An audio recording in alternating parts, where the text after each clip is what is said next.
नमस्ते, हमेशा खुश रहो बिटिया। आई एम जेवियन doctor Meenakshi, assistant professor in department of शलाकीय तंत्र, faculty of Ayurvedic science, Jyoti Vidyapeeth women's university.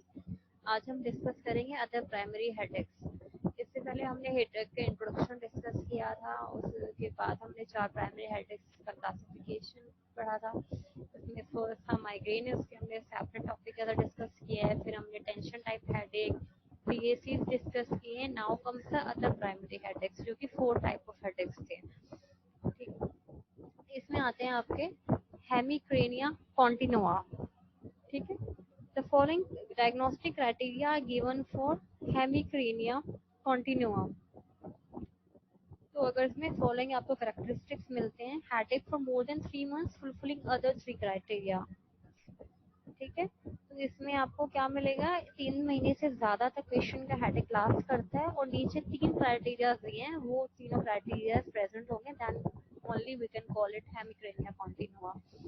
All of the following characteristics related pain without side shift. ठीक है, तो पेशेंट को हेमिक्रेनिया है मतलब half part of the head is affected, और उसमें एक तरफ ही पेन होगा और साइड शिफ्ट नहीं होती। अगर राइट साइड में है तो राइट साइड में ही उसको 3 महीने से ज्यादा पेन होता रहेगा, या अगर लेफ्ट साइड में है तो लेफ्ट साइड से में ही पेन होता रहेगा। Daily and continuous without pen free period, और जो पेन होगा वो डेली होगा और कॉन्टिन्यूअस पेन होगा, उसमें आपको बीच में पेन फ्री पीरियड मिलेगा। कॉन्टिन्यूअस पेन होता रहेगा, पेशेंट को मॉडरेट इंटेंसिटी होगी but with exacerbations of severe pain.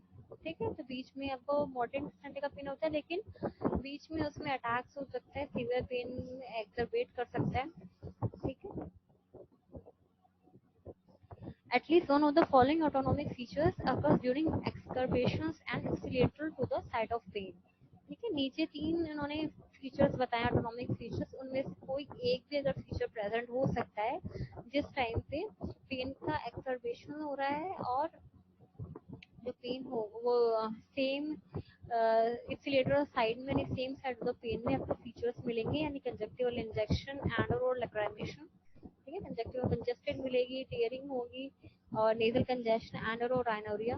ठीक है, नेजल कंजेशन राइनोरिया में से कोई सिम्टम मिल सकता है, या टॉसिस एंड और मियोसिस। ठीक है, ड्रूपिंग ऑफ अपर आईलिड या फिर कंस्ट्रक्शन ऑफ द प्यूपिल मिल सकता है। Complete resolution to indomethacin. ठीक है, इंडोमिथासिन ड्रग से देखा गया है कि इसका कंप्लीट रिजोल्यूशन हो जाता है। Next is the primary stepping headache. ठीक है, प्राइमरी स्टेपिंग हेडेक में पेन कैसा होगा, स्टेपिंग नेचर का होता है, और जो पेन होता है वो हेड तक ही कन्फाइंड होता है, उसके और किसी रीजन में पेन नहीं मिलेगा। सिंगल और सीरीज ऑफ स्टेप्स। ठीक है, तो पेन कैसे नेचर का होगा, सीरीज ऑफ इसमें स्टेप्स मिलेंगे, ऐसा सिंगल स्टेप होगा, यहाँ पे सीरीज ऑफ स्टेप्स मिल सकते हैं। Absence of associated cranial autonomic features. ठीक है, जो हम बाबा डिस्कस करें एक्सीलेटर cranial autonomic features like lacrimation, ptosis, miosis, nasal congestion, rhinorrhea, तो ये सारे सिम्टम्स आपको नहीं मिलेंगे। Absence of cutaneous triggering of attack. ठीक है, तो क्यूटेनियस स्टिमुलेशन देने पे ये अटैक इंक्रीज नहीं, ट्रिगर नहीं होगा, उससे पेन नहीं होगा। Patterns of regular recurrence at irregular intervals described at ice pick pain और जैब एंड जॉल्ट। ठीक है, तो इसमें जो पेन होगा वो रेगुलर होगा, मतलब रिकरेंस तो होगी, लेकिन वो जो इंटरवल्स है बीच के वो इरेगुलर होगा। ठीक है, इसको बोला है आइस पिक हेडेक और आइस पिक पेन। ठीक है, आइस पिक हमने लिया है जिससे जो इंस्ट्रूमेंट होता है आइस को ब्रेक करने के लिए। ठीक है, तो उसके लिए यूज किया आइस पिक पेन, मतलब somebody आपके फेस को स्टैब कर रहा है, इस तरह का पेन होता है। ठीक है, इसलिए इसको स्टैबिंग टाइप ऑफ हेडेक भी बोलते हैं। ठीक है, या फिर जैब एंड जॉल्ट्स की तरह time to time quick pain होगा, सीवियर इंटेंसिटी का पेन होता है। ठीक है, प्राइमरी कफ हेडेक, ये जनरलाइज्ड हेडेक होगा और सडन ऑनसेट होता है इसका, last for several minutes and it is precipitated by coughing. ठीक है, कफ इंपल्स आने की वजह से ये हेडेक शुरू हो जाता है पेशेंट को, टिपिकली ओल्डर पेशेंट्स में होता है, इसलिए इसको प्राइमरी कफ हेडेक बोला है। ठीक है, next is the primary exertional headache. ठीक है, एक्सर्शनल है तो मतलब किसी ना किसी फॉर्म ऑफ एक्सरसाइज की वजह से हो सकता है।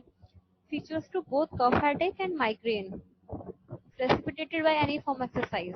ठीक है, तो कोई एक्सरसाइज करने पे फिजिकल एक्टिविटी करने से ये हेडेक ट्रिगर होता है, बायलेटरल होता है, दोनों साइड से मिलेगा, थ्रॉपिंग नेचर का होता है, पल्सेटिंग नेचर का होता है. The next is the primary sex headache. It is precipitated by the sexual excitement. Dull nature का होता है, बायलेटरल होगा और suddenly becomes intense, reported often in men. Next is the primary thunderclap headache. ठीक है, sudden onset of severe headache. ठीक है, तो जैसे थंडर क्लैप होता है, जैसे क्रैश ऑफ थंडर होता है तो एकदम से बिजली चमकती है, तो उसी तरीके से ये सडन हेडेक होता है और सीवियर इंटेंसिटी का होता है. ठीक है, absence of any non provocation. ठीक है, इसमें लिखा गया है किसी टाइप का कोई प्रोवोकेशन के बिना ही हेडेक होता है. Should be vigorously investigated with neuroimaging, CT, MRI with MR angiography and CSF examination. ठीक है, तो इसको पेशेंट को हमें इन्वेस्टिगेट करना चाहिए, उसके सीटी स्कैन कराना चाहिए, एमआरआई करानी चाहिए.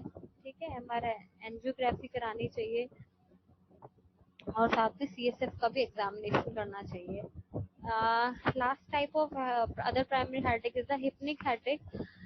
Typically begins a few hours after sleep onset, lasts for 15 to 30 minutes. ठीक है, तो hypnic is related to the pertaining to sleep.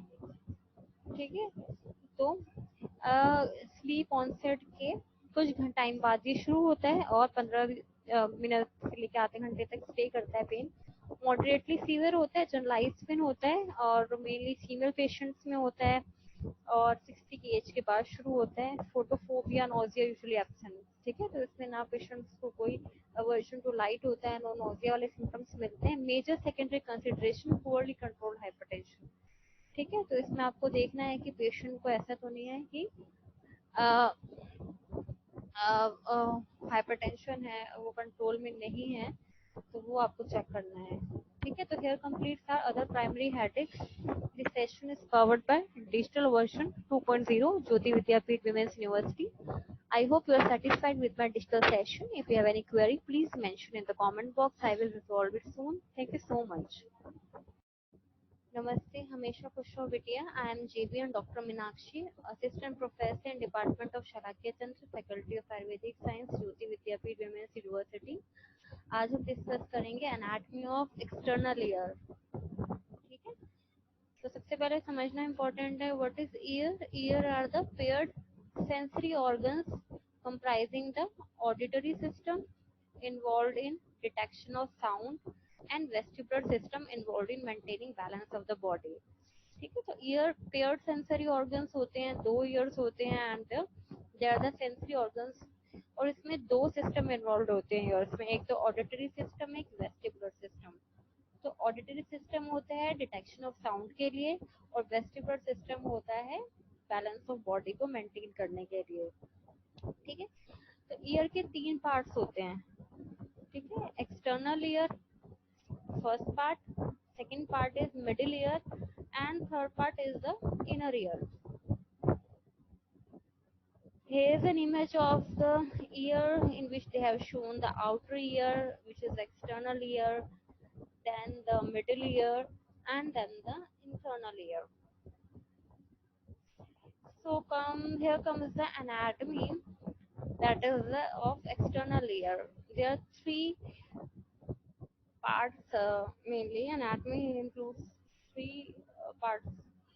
Auricle, which is also known as the pinna, external acoustic canal, which is also known as the external auditory canal, and third is the tympanic membrane. What is pinna or auricle? The entire pinna except lobule and the outer part of external auditory canal are made up of a framework of single piece of yellow elastic cartilage covered with perichondrium and skin. इसका मतलब है जो हमारा entire pinna होता है, auricle होता है, और जो एक्सटर्नल ऑडिटरी कैनाल का बाहर वाला पार्ट होता है वो एक सिंगल इलास्टिक कार्टिलेज से बने होते हैं ठीक है, येलो कलर के इलास्टिक कार्टिलेज से बने होते हैं जो कि पेरिकॉन्ड्रियम और स्किन से कवर्ड होता है। ठीक है, what is perichondrium? Perichondrium is a layer of dense irregular connective tissue that surrounds the cartilage of developing bone। ठीक है, तो कार्टिलेज के ऊपर जो कनेक्टिव टिश्यू की एक लेयर होती है उसको बोलते हैं perichondrium. Peri means around and chondros refers to the cartilage. तो यहाँ पे इमेज है पिन्ना की। पिन्ना में आप स्ट्रक्चर्स देख सकते हैं, क्या क्या है इनको आगे हम एक्सप्लेन करेंगे। First is helix. Helix is the folded outer over outside edge of the ear। ठीक है, this outside edge of the ear is known as the helix।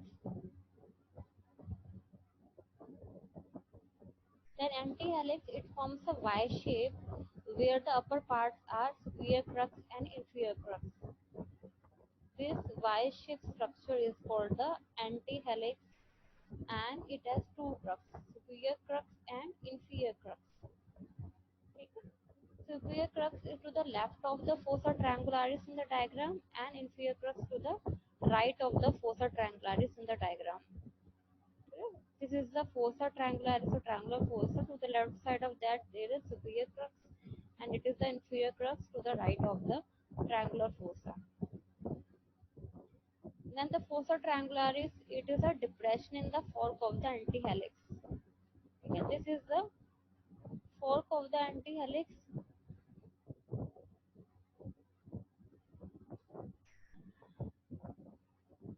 This is the fork of the antihelix and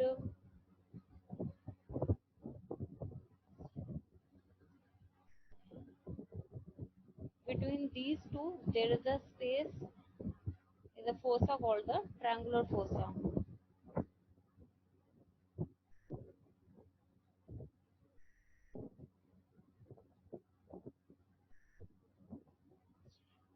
Then next is the scapha। It is the depression or groove between the helix and antihelix।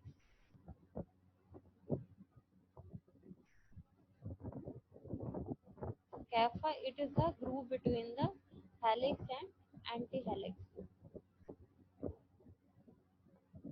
Then Darwin's tubercle, it is a tubercle which is sometimes present lying in the descending part of the helix। ठीक है, there is a Darwin tubercle sometimes present on the, this is the descending part of helix, it is present over there। Then tragus, it is the prominence of the external layer in front of and partly closing the passage to the organ of hearing। It is the prominence of the external layer। Okay, it closes the passage of the organ of hearing। When you press it, then no sound will be transferred to the external auditory canal। Then antitragus, antitragus is below the tragus।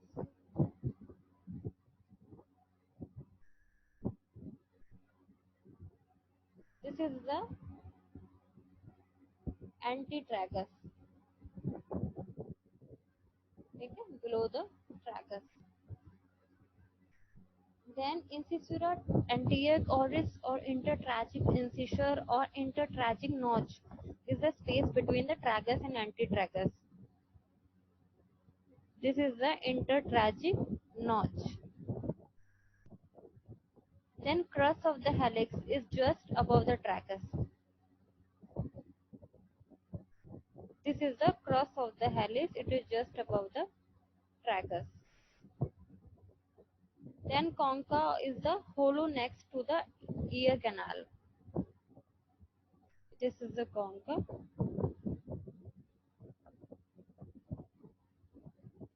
Then incisura terminalis, it is a gap between the superior part of tragus and root of helix, which is devoid of cartilage, having only fibrous tissue।